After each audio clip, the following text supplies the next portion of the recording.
good morning mga kabs. Ayan, luto tayo ngayon. Luto tayo ng pananghalian. Natin yan, medyo may konti tayong budget. Ayan, may halo-halo, may tahong, may alimasag, at may konting hipon. Ayan, oh. Wala na lang tayong mais na nabili.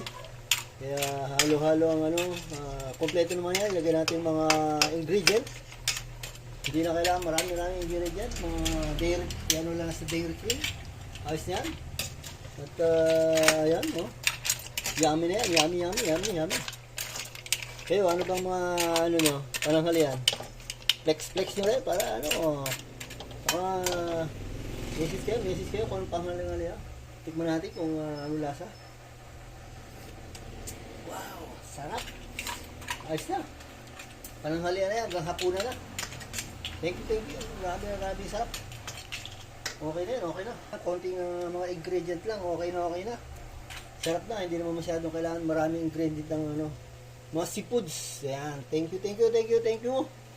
At tayo kompleto na, may tanghalian na. Ayan.